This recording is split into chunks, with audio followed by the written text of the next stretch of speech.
honey glazed slow roasted pork. I'd say that's just a regular Sunday dinner for us. A midweek meal. What's this? Pork scratching.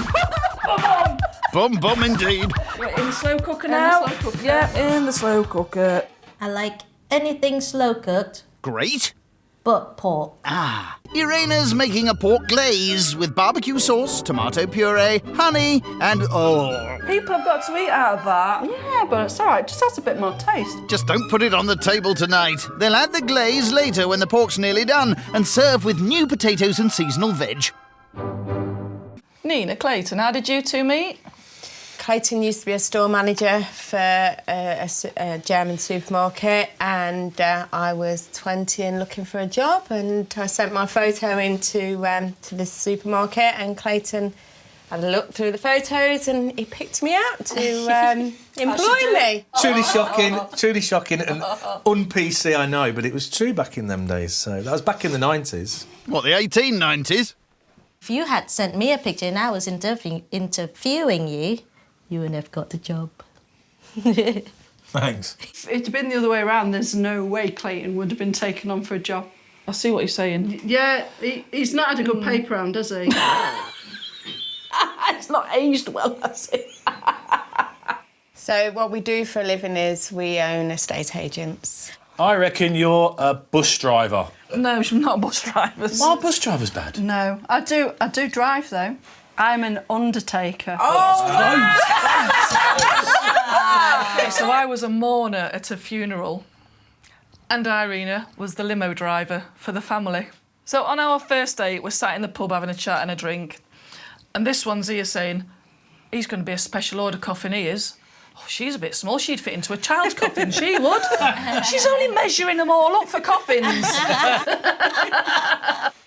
Why shouldn't they meet at a funeral? You never know when Cupid's arrow is going to strike. Just in case we split up or it don't happen with us. Once it was split up. Well, just in case it happens.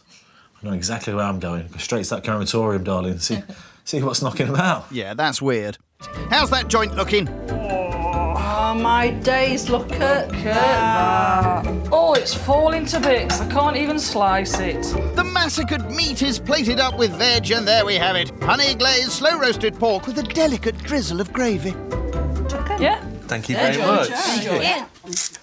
Can I go after you, please? There we go. It's easier to add in when you want it than to Absolutely, take out. absolutely. Before they've even tried the food, they went and put the salt on, and I can't believe that. You just don't They do weren't that. to know that we hadn't seasoned Exactly. it. Were they, really? No. The pork is not that tender, but it's nice enough. Well, I thought the slow cooker showed extraordinary chef skills in producing a piece of pork like that. The pork's a little bit dry. Yeah. I think so. Yeah. Yeah. I don't think that pork was dry at all. No, I don't think it was dry. It was either. slow cooked for so long, and it was still in all of its juices. One of the worst meals I ever had was a risotto in a high-quality Italian restaurant, and it was like porridge. So I've taken the bowl and I've done that above my head in a crowded restaurant to make a point. Do you remember the time when you walked into the kitchen and showed the chef how to cook because you hadn't... He couldn't cook with a wok. So I walked into his kitchen, took the wok off of him and showed him how to cook a Chinese Everybody meal. else that was eating thought this chef could cook. He couldn't cook! That's actually really very patronising, and you probably made that guy feel really, really horrid inside and really belittled him by doing that, going into his work area. I have a different slant on that, in that I was actually trying to educate the guy, not patronise him, so... If I was that chef in that restaurant, that pan would be over his head, I'm afraid. Why should she be offended? I don't know. You know, I'm just telling the truth. Maybe it's because, I don't know, because she can't cook herself. I don't know. You can't say that. He just did.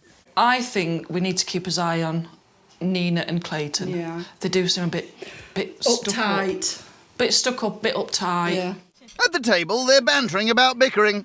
We do argue a lot, only because we're two completely different people.